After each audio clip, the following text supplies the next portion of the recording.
Step outside.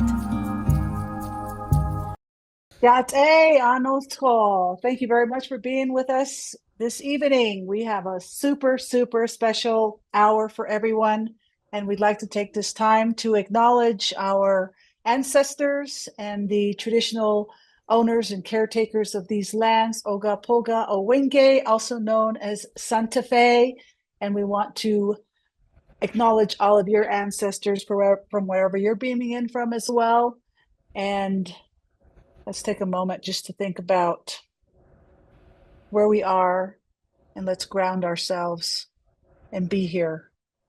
So, this evening, we have a wonderful, wonderful activist, artist, singer, songwriter, distinctful, soulful vocalist that has breathed air, energy, choices into many different genres of music, who has influenced and learned from some of the best out there, and knows some of the roots of where a lot of this music that people call jazz, people call blues, people call folk, and some people like to infuse and mix it all in and come up with this indige world kind of eccentric funk or whatever people want to do with music, because the possibilities are infinite with those seven chords, which can become minors and majors and flats and sevens and all that beautiful musical theory. For those of you out there blessed to know it, yay for you.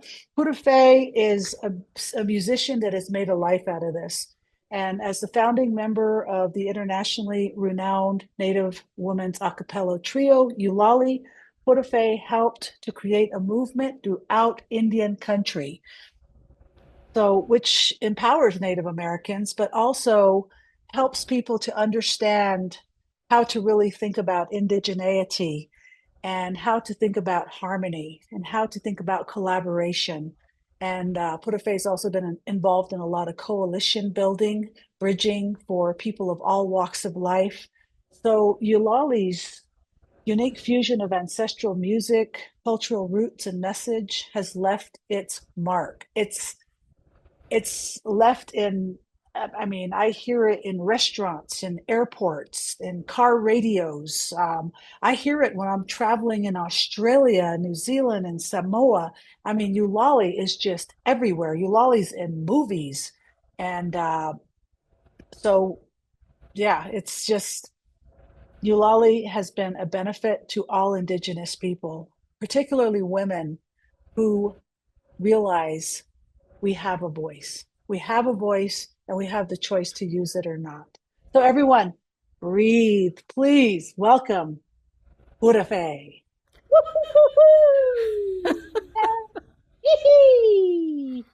All right. So, thank you for being with us this evening, Pudafe. Obviously, I'm very endeavored by your essence, your presence, your walk, and I'm a super fan, and I always have been, and I always will be. So thank you for giving your energy to the Indigenous Ways nonprofit here this evening.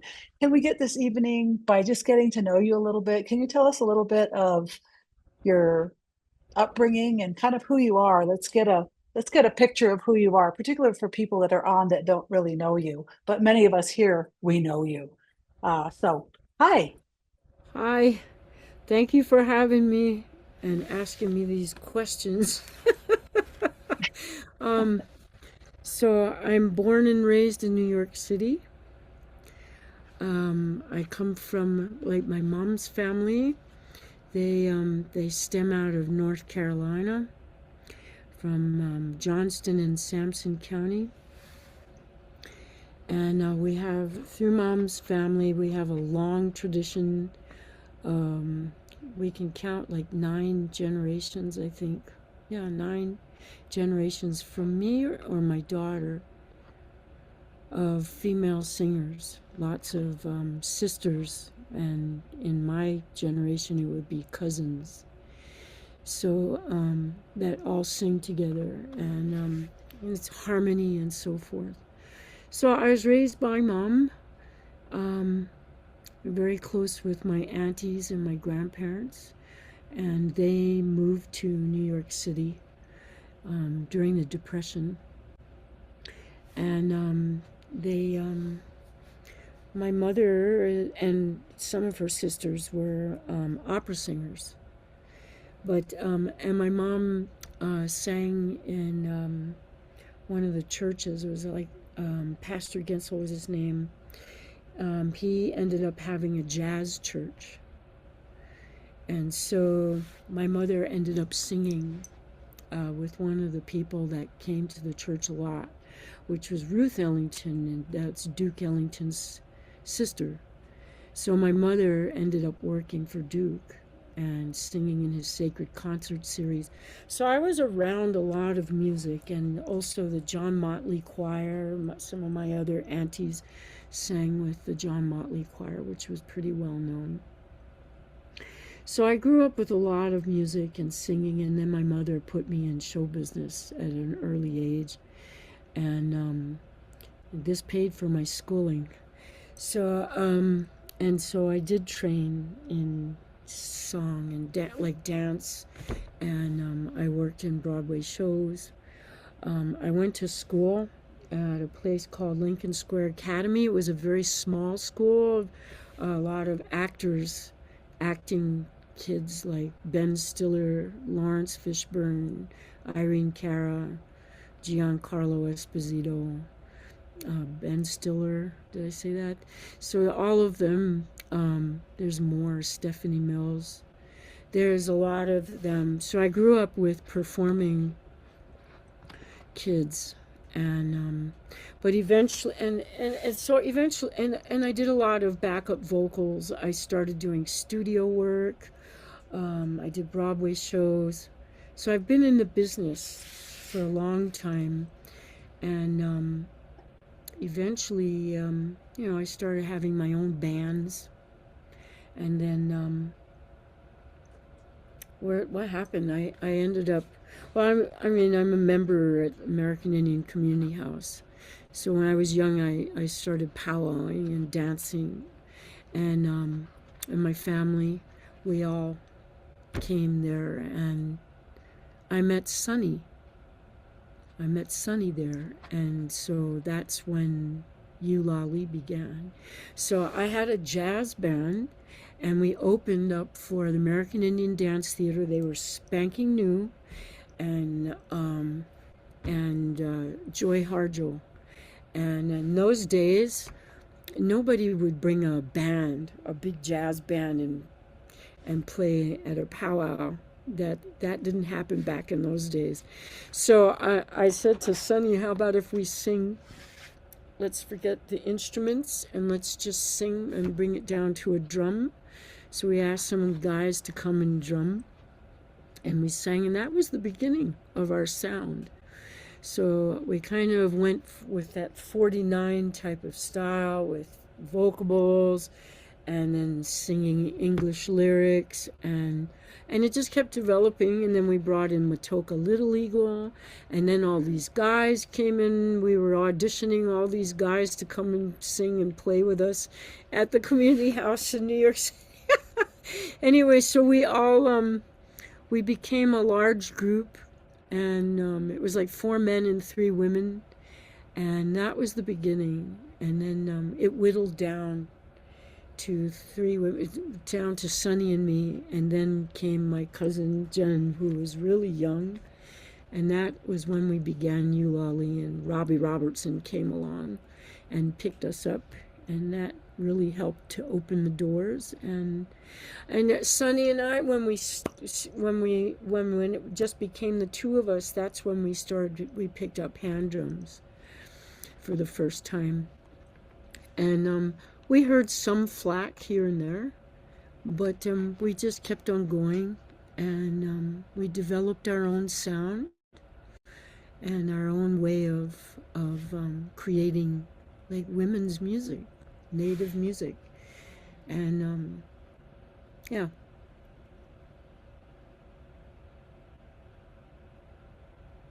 That is a mouthful. I'm sorry. Nice. That's no, that's like just really kind of like summing it. Like, it's, some people talk about growing up and going to school and this, that, and the other, and you just went right to exactly why we're here, music, and it's running through your bones and your veins and your mind and your heart and your spirit. That's really obvious. So I have a lot of questions, but one that really sticks out for me is talk about identity. And when you see that word and when you hear it spoken from different perspectives, what does that mean to you, Um, for you? well, for me, it's definitely ancestral origins and land. So those are things that I identify with, and um, that is my identity, who I come from, um, and I have a lot of ancestries. I'm not one thing. I'm many things, and that's due to the history of my peoples on both my mother and my father's side. I didn't even describe my dad, who's from Puerto Rico, and his mother's she's from the island, and she has a lot of indigenous blood from the island. To me, that's identity. Just just knowing you're part of a place that's old. I don't know. There's so many things I could say about that, but for me, my identity is my lineage, my family, my ancestors, my homelands. There's a lot of information out there about culture and life ways, and um, some people are endowed and kind of given that given that mantle to speak to it, about it, and how to talk about it and how to do it right. And then there's other people that talk about culture and life ways and how people should engage and how people should behave in it and around it and outside of it and how to become a part of it. Um, I think ultimately because people want to belong. And I think ritual, for me at least, ritual is really important for me. It keeps me grounded, mind, body, and spirit, to have staying power in those daily affirmations and stuff like that, and seasonal ceremonial stuff. And a lot of it's just even getting up on stage and sharing stuff is a ceremony too, in a lot of Hmm. ways. But do you have anything to share about that? Like, when people say, oh, this is how to be, this is how you do it, and like, you're a lot of different cultures, you've got a lot of different heritage running through you. So how would you talk to somebody that wants to talk about how to speak about culture and heritage, particularly in music, with music, and to use a platform for that? Well, wow, that's a big question.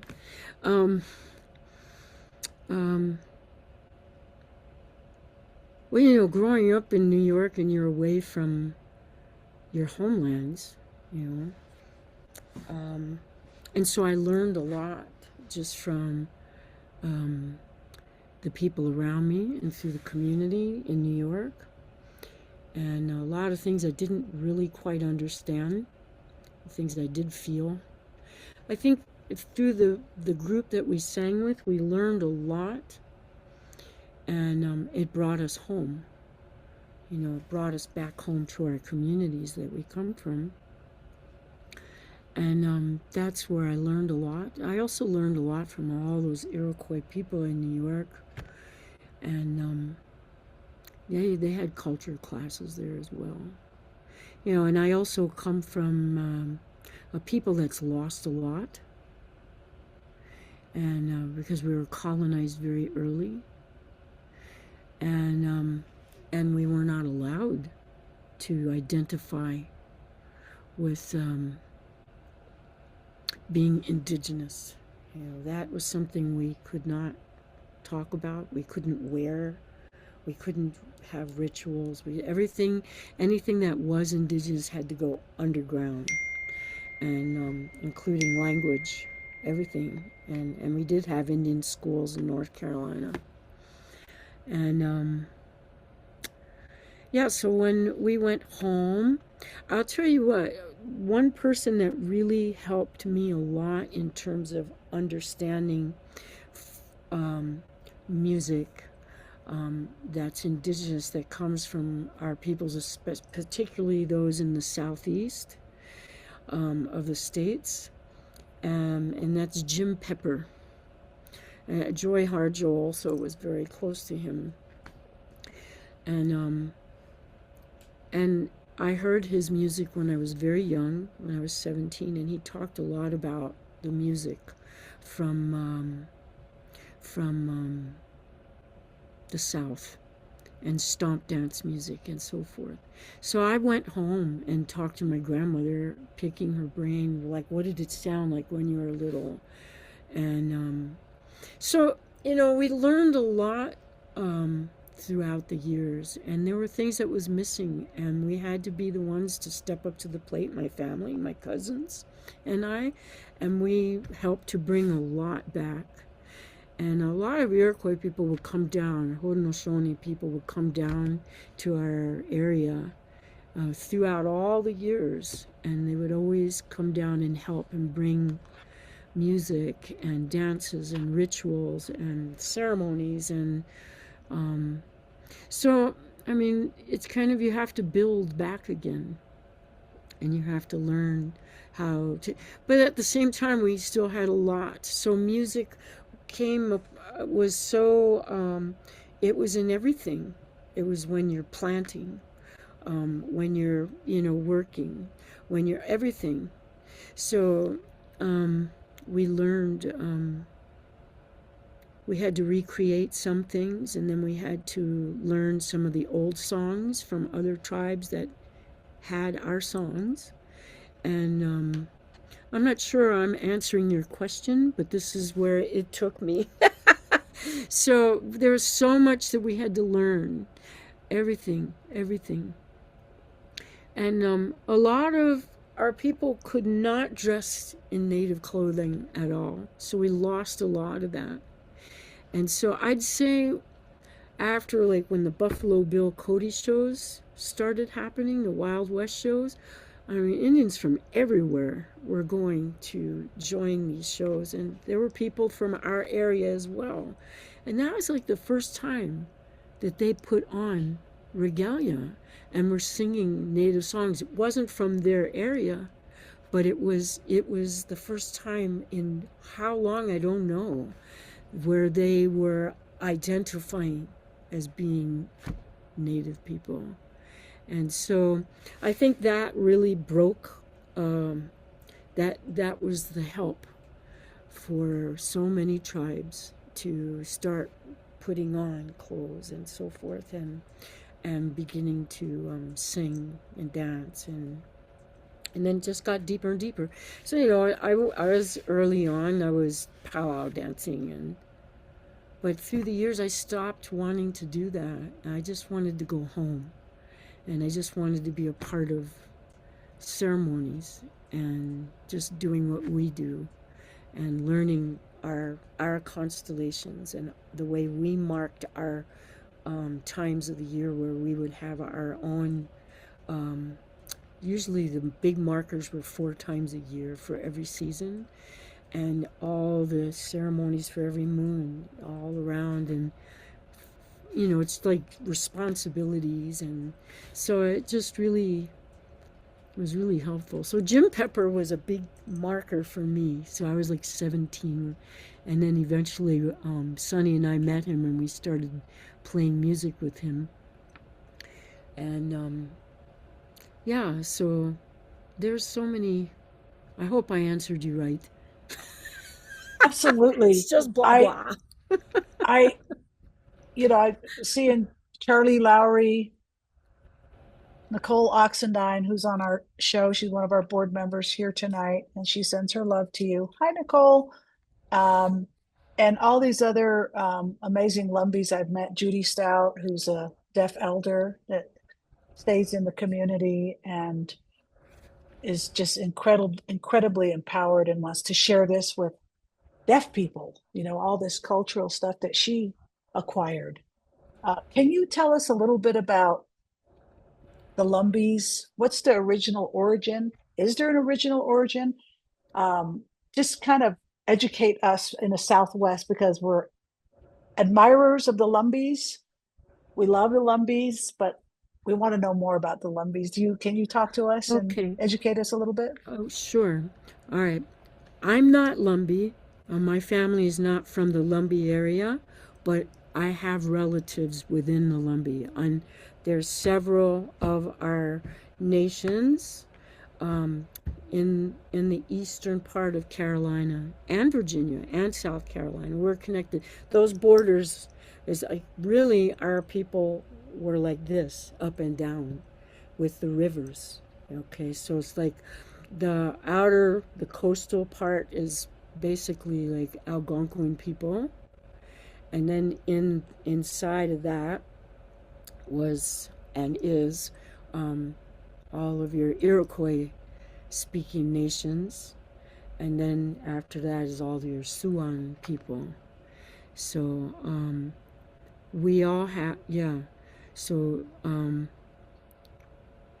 that's really the bulk of who we were. I'd say the Tuscaroras were probably the largest back in the day, and because of political reasons, we for state recognition purposes, we were not allowed to identify as being Tuscarora. So because we're in different pockets, and we were more unified, but after all those Indian wars that we had there in the Carolinas, and they call it the Tuscarora War, but there was many nations. We all had to split and run and hide. And basically, we're hiding in swamplands in different areas, some little hilly areas. But yeah, so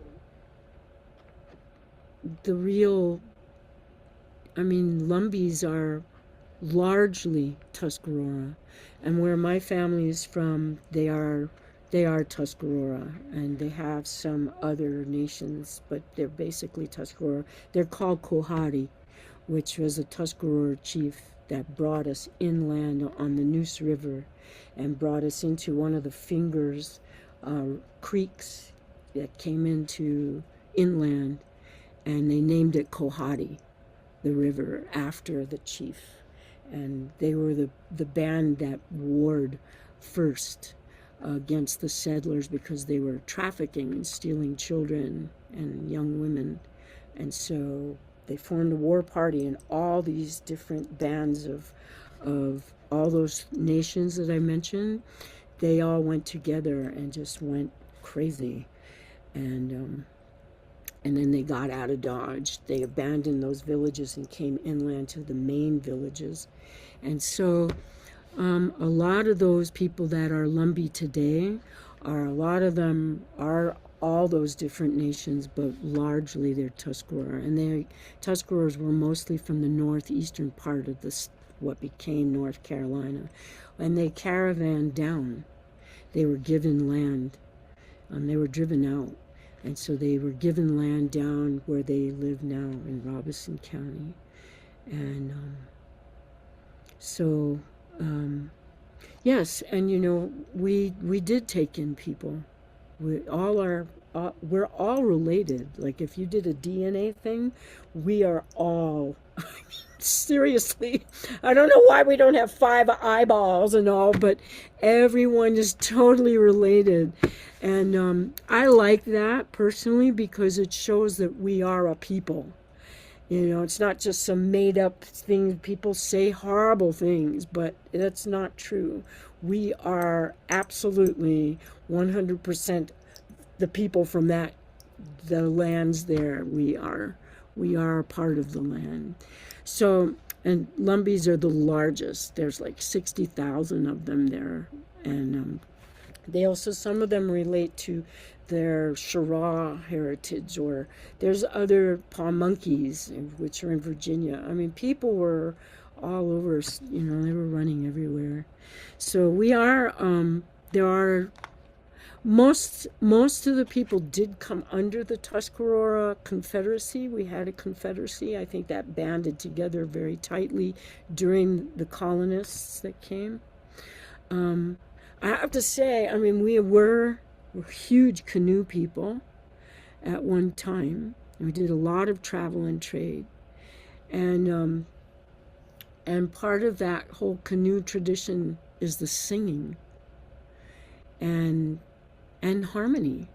So we had, I think that's why today, it's not just the church; it's this other thing that it just fits together. So there's so much more I could tell you, but yeah, we are all kin, and we all have singing tradition. I grew up in New York with a singing family, and I thought my family was so unique until I came home, and I was just like, oh my God, it's everywhere. It's like, this is who we are. That is part of our identity, is our group singing, and that's because of water and canoeing, and that is how you keep a canoe going, by the songs, pulling songs, and the call and response, and so forth. And we are sacred fire people, stomp dance people, and that's something that it's taken a long time to bring a lot of these ways back. But the youth really want it so bad, they are starving. And I think we have to step up to the plate and stop um, lying to them about, these. They need to know their true history. And that is something that I think the elders really felt like the only way they could get by was to be able to have funding, and to be able to identify as native people of the lands, as they had to do this whole state recognition criteria, and it was the way for them. And even though there was a lot of land and monies being held in escrow for the Tuscarora, those papers were found during the BIA takeover, yeah, and sure were. And Oof. so that's how's that? Yeah, I mean, I really want I want the kids to be able to know who they are and really put the pieces together of our history. And we hear all these stories, but they don't know how it relates to them.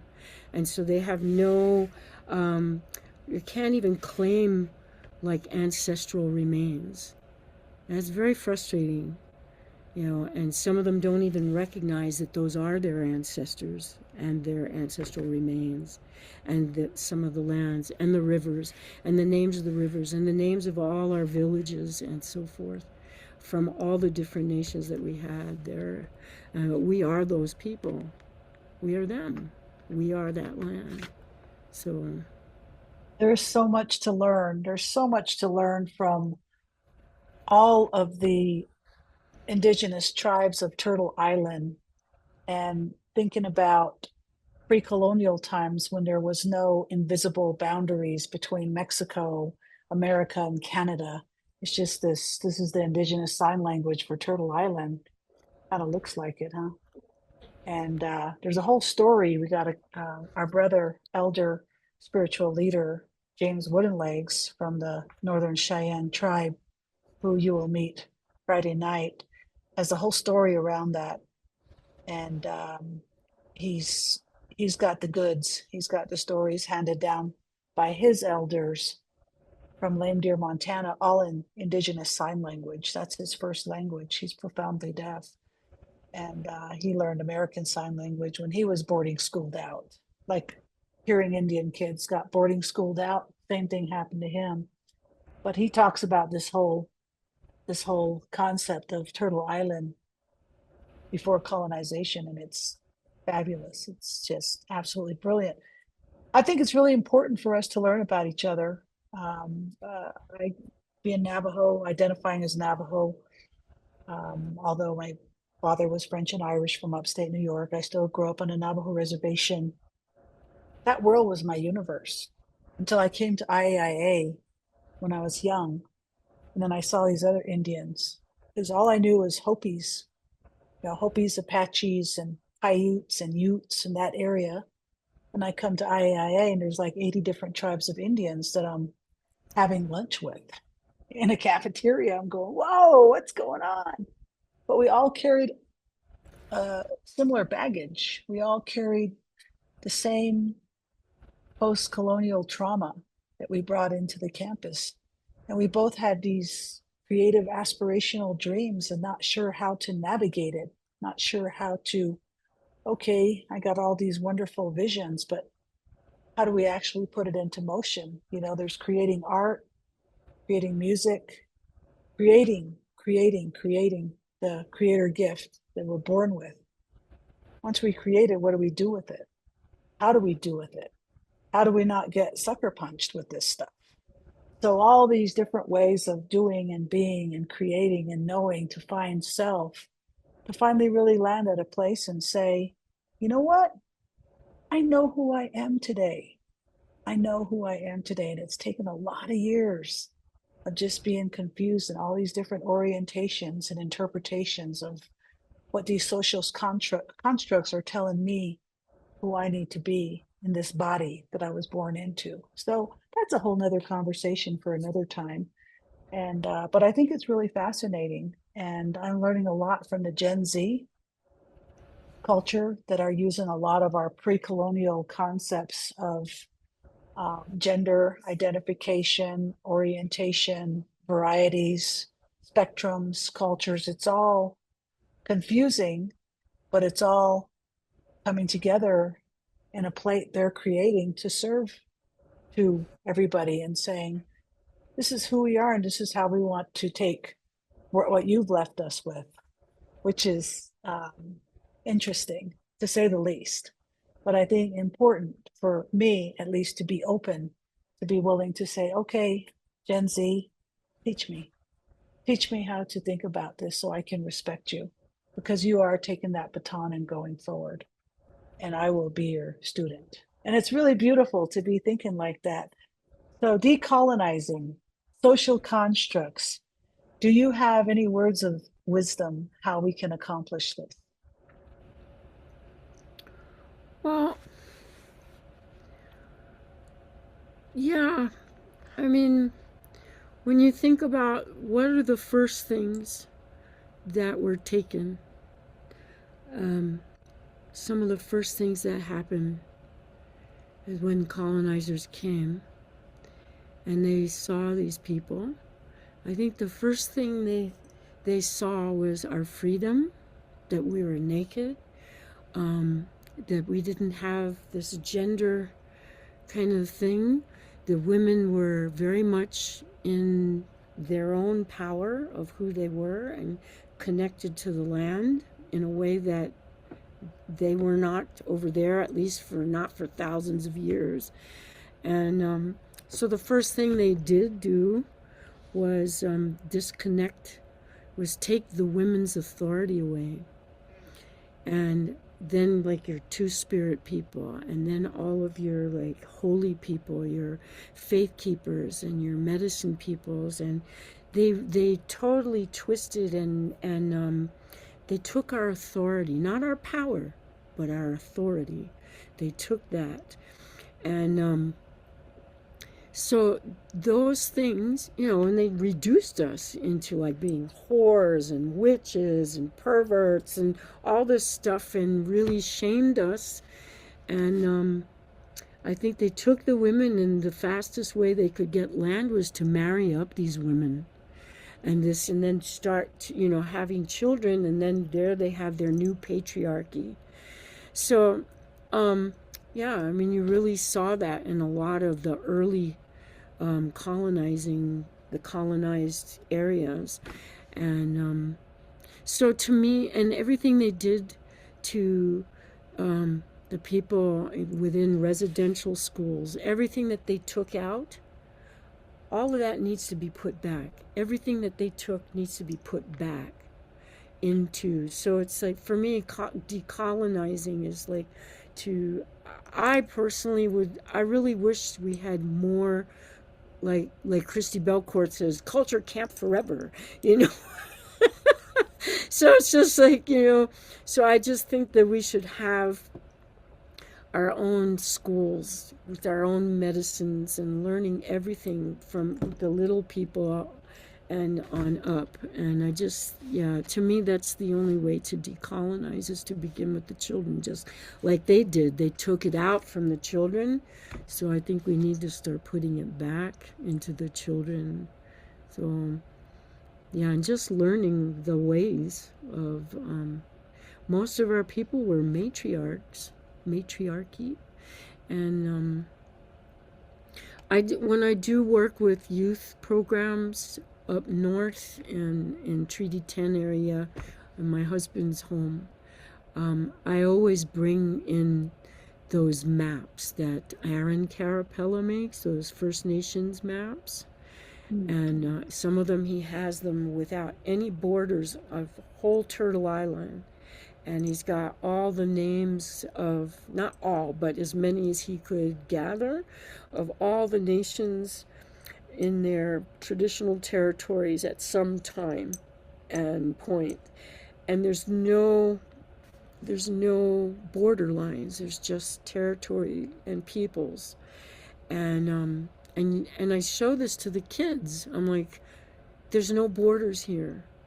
Do you see? There's just territories and how we're connected to each other, and creation stories and languages and travel and trade and just talking and looking at it from that perspective, and then seeing also his maps of South America and all the islands on both sides of these two continents, and just showing this is the whole Western Hemisphere of the way our people, and we're like some of the last to be infiltrated. Like it was like that everywhere. We were all tribal and free, but our peoples are still have bits and pieces of our lands, and some of our people left, and some of our ceremonies, and some of our languages. So we still have a memory, and that's what needs to be nurtured, like big time. And yeah, I mean, that's just the way I see how to decolonize. Yeah.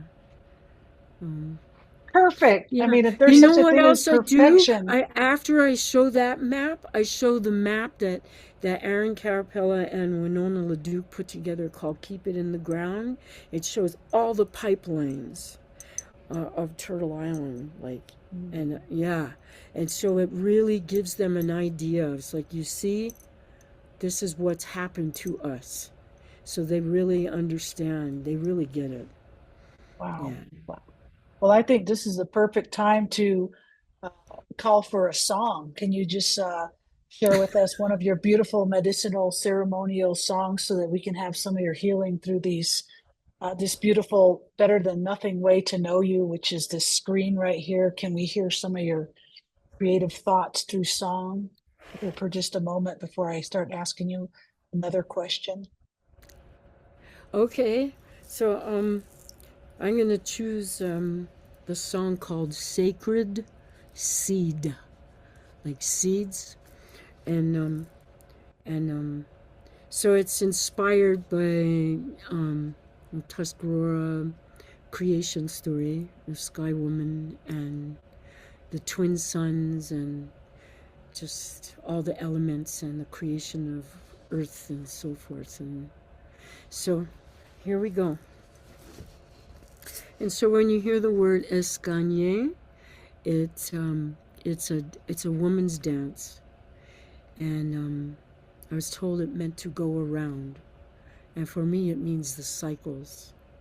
And so this dance that you see, the women shuffle, and they keep their feet on the ground, and they put the earth, the turtles, back into orbit, and it expands the earth, and the magnetosphere, and she dances with her arms this way.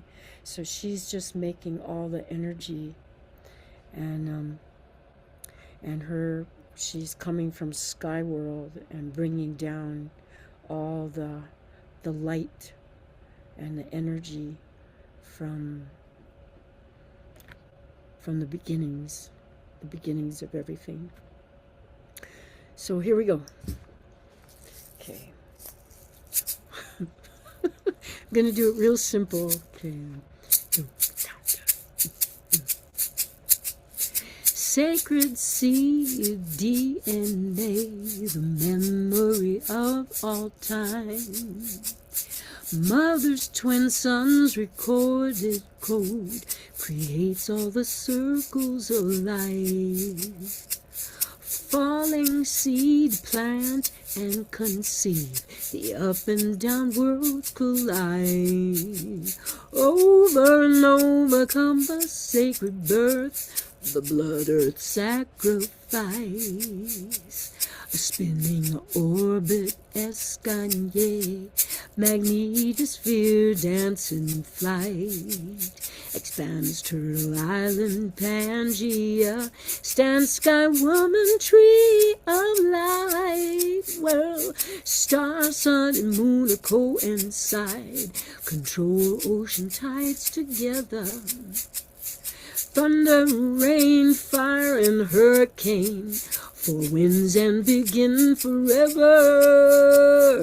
Within each seed is a universe, within a universe. You and me and everything that breathes is connected to the sacred seed. Well, sacred seed, the DNA, the memory of all time. Mother's twin sons recorded code creates all the circles of life. Yeah. Oh. Hey, hey, hey, yeah. Hey, hey, hey,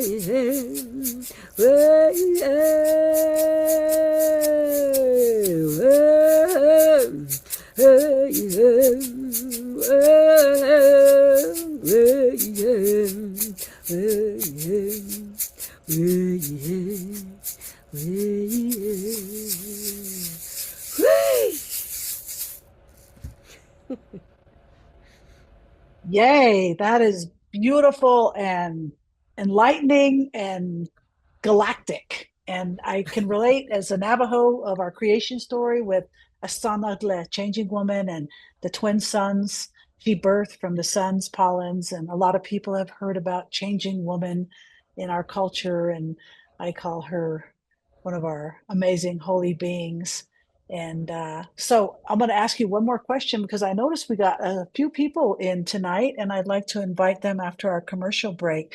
So, our beautiful sister, Nicole Oxendine, came up with this beautiful phrase, and I would like to just ask you what this means to you. Okay. And Nicole is based in the DC area, and she put this beautiful phrase out: ancestrality. They whisper me through. Let that sit for a second. What does that mean to you? They're always there to guide you. Right on. Okay, that's the way I feel. Hi, Nicole. And we're not alone. Yeah. Hey, Nicole. I'm going to pass it over to Elena, and we're going to get some people in who want to say hi before we log out in just under a little over 15 minutes. Thank you. Thanks, Tash, and thanks so much, Kurtafe. That was just incredible medicine. I'd like to go on, but I'm going to be disciplined because I really want people to come in and share this moment with you. So this is the time where we go into commercial breaks. The first one being, who have we got next month? So please mark on your calendars. And this is someone who also Purify mentioned, Joy Harjo. She finished our festival season last year, and she will be, mark your calendars, September the 18th, 6 to 7 p.m. She'll be in the Wisdom Circle. Tell your friends about it. Same time, same channel, same place. And then if this is your first time in the Electronic Wisdom Circle, welcome. We've been doing this since April the 1st, 2020, when COVID hit. We wanted to keep our beloved communities connected. We also had produced a lot of festivals and events that year. And so, how did we keep contracting all the amazing artists that we bring in? And so, since that date, we have produced and supported over 200 presenters in this electronic format. At that stage, we were doing it twice a week, doing a concert and also the Wisdom Circle. Now we're doing once a month with extraordinary guests, artists, activists such as Purify. You can grab her archive if you want to share that with all your peeps next week. So, and if you're not engaged in our newsletter, go to IndigenousWays.org. You'll be seeing all the amazing things that are happening, whether that who's coming in or amazing stuff that's going on, whatever we're producing or events coming up. All of our events since April the 1st, 2020 have sign language interpreters. They are free simply because we want everyone accessibility to everyone. So our interpreters tonight we have on now that you're seeing the beautiful Crescesiano Garcia and also Mariah Garcia, no relation, but we're grateful for them coming in and making access available to all. Our main sponsor for the Wisdom Circle is the City of Santa Fe Arts and Culture Department. Thank you too to all the individuals, donors, our board members who are online now. If you're watching this recording, great. Please be sure to share that out to your peeps. And down the bottom, you'll see flashing all our social media handles. If you're in one at the moment, be sure to like or subscribe, or if you do have one of these, please like or subscribe. Indigenous Ways is who we are. And then, what is happening this Friday? It is our final Indigenous Ways Festival. This is the 3rd annual, and it is our 11th. Talk about wonderfully crazy, but it's all about bringing our beloved community together with extraordinary artists. And why have we got Purify now? Because we do the Wisdom Circle every 3rd Wednesday. And if you're on it, you'll notice that we're in the 2nd Wednesday. And it's simply because Purify has flown into town, generously giving her our time now, and simply because she's going to be closing out the Indigenous Ways Festival. This will be in Santa Fe, by Santa Fe. And if you are not living in Santa Fe, don't worry. If you register, whether it's in person or live, we're also live broadcasting it. Why? Because through the virtual events, including the Wisdom Circle, we have gained a worldwide fellowship, and it's important for us to keep everyone connected. And also because we can, and it's really important. Online now, we have also got the beautiful Wayaka, who is a recent graduate of the Institute of American Indian Arts, IAIA. He will be kicking the festival off. We've also got another IAIA graduate, Simona, who is also a fashion designer. So I'm kind of giggling under my breath because we've got over 50 fashion models who will be doing their amazing stuff while she is singing. We've got the amazing Wade Fernandez from the Menominee Reservation, and then finishing with the beautiful Purify. And all of this is free. Bring your family, bring food. We've got food vendors, lots of activities, workshops going on. And don't worry, if you're broadcasting, you'll just see what's on the stage, which is going to be extraordinary. Anyway, if you're able to, these are our donate buttons, or you can go up to our website and donate simply because, we're doing this all for free because of the demographic that we have, but everyone on board. And if you're able to support us, we would love that. Now, going on to that was pretty good. Thank you, Chris Essiano. That's kind of double time. This is that wonderful time. If you want to come in, please turn on your videos, which has got access to that now. And also, while that is happening, the beautiful Rick Kitchen also put the link to the maps that are on here.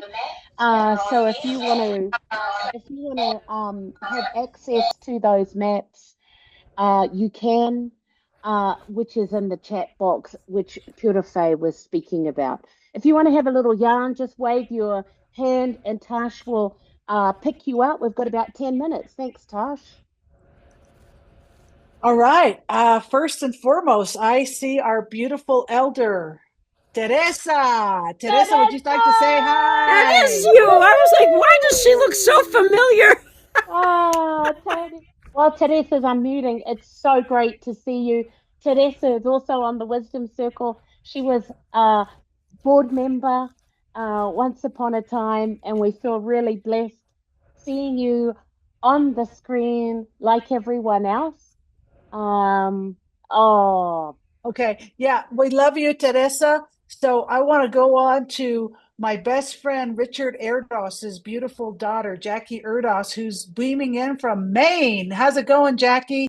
I think my Purify, I don't know if you knew my father. I know that he in the 90s went to one of your concerts, I think in Connecticut. I'm not sure exactly. And then I don't know if we would have crossed paths in New York. I kind of missed the beginning of your talk. So I'm not sure where you were in New York, but I was certainly around in the 70s. You look very familiar. Yeah. Yeah. So I was around at the community house in the 70s. Yeah. The community house. Yeah. Mm-hmm. Okay. I wasn't there. Who was your father? Richard Erdos. Oh, of course. I met 89th Richard. and Broadway was Absolutely. where we were. Yeah, well, I lived on 92nd Street in Amsterdam. Oh. Yeah, I met your dad. Totally. I remember him, and I remember when Crow Dog and the others would go. Yeah. I had friends that lived in that building. Yeah. Burger Barn. I used to be a waitress right there at Burger Barn. Burger Barn. Yeah. Awesome. Okay. Yeah, we had Crow Dog and all the AIM guys stayed at our apartment when they were in the city. This is unmuted. Yes. So, I remember. John Fire Lame Deer. Lame Deer, Crow Dog. Unmuted.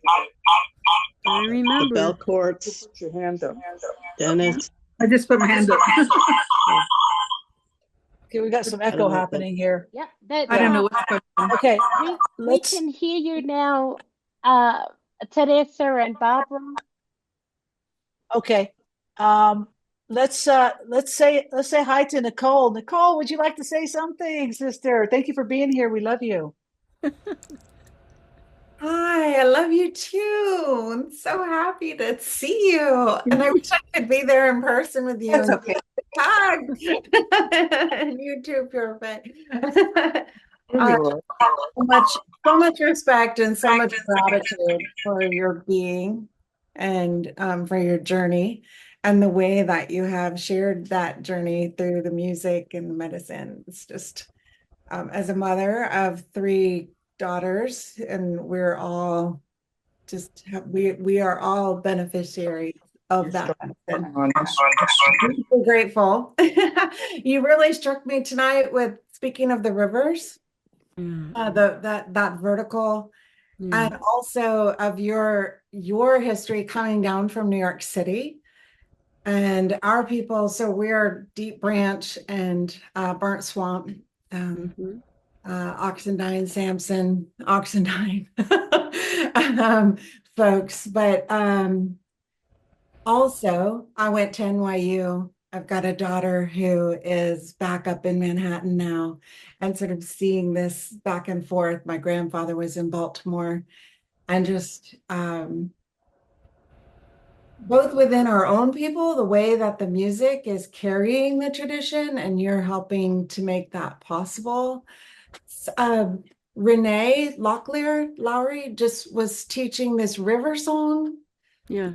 Yeah, and I was thinking about that too, and something that can be carried forward in this idea of the culture camp. I want a culture camp for the adults too, so that I can Yes. help Yeah. culture camp forward for my grandchildren. So could we follow up with you to figure out that, like how can I get better equipped to be, the grandmother that I need to be? But anyhow, all of that, just gratitude, mostly gratitude. Thank you so much. Thank you. Right. And Teresa and Barbara, you're back on. Teresa, is there something that you want to say and share? It's so great to see you. Yes. Still not coming through, Teresa. Sorry. Not coming through. Can you hear me now? Yes. Yeah, we sure can. Yes. Perfect. I've been isolated for 10 months now. And it's just good to see all your faces. And thank you for all your words, Budafe. I probably won't go Friday night. Too many people. Too fragile. But thank you so much. Yeah. Many blessings. Many blessings to you. It's nice to see you. Was that Barbara's fingers there? Nice to see you. You too. Thank you for coming here. Yeah. Safe travels, and bring your family down here when you can. Arletta from Lukachukai, do you want to say hi? This is Arlita speaking. Hi.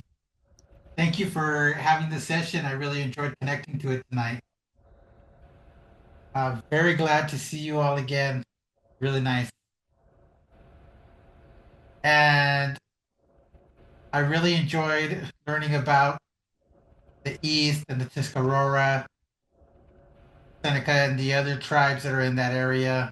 It was very interesting what you had to say. Thank you. Thank you. And cheers, everyone. Love you, Arletta. Miss you so much. Much Okay, love too. well, Miss you too, Tosh. I miss you so much. I want to see you soon. Okay, I'll see you soon. I promise. Wayaka, last word, 30 seconds. Love you. See you tomorrow. We're picking you up at the airport tomorrow. Yeah, I would also just like to say thank you for sharing your wisdom, and I appreciated what you said about teaching our youth the importance of, so they're not tricked into thinking their history is not as rich as it is, and to help them understand where their identity comes from. So thank you for sharing that, and thank you to for having this for this wisdom circle. Is great experience. Thank you. Awesome, everyone. Well, it is the top of the hour. Sierra, we love you. Rick Kitchen out of Shawano, Wisconsin, we love you. Let's keep the love wheel going, everyone, and love conquers all. And let's reconnect very soon. If we don't see you Friday, we'll see you next month for an hour with Joy Harjo. Thank you all so much. We would not be doing this without you. We need you and we love you. Have a beautiful day. And let's Take give it care. up for Beautiful! Woo! Nancy Bone! How do I do it? Touch the earth.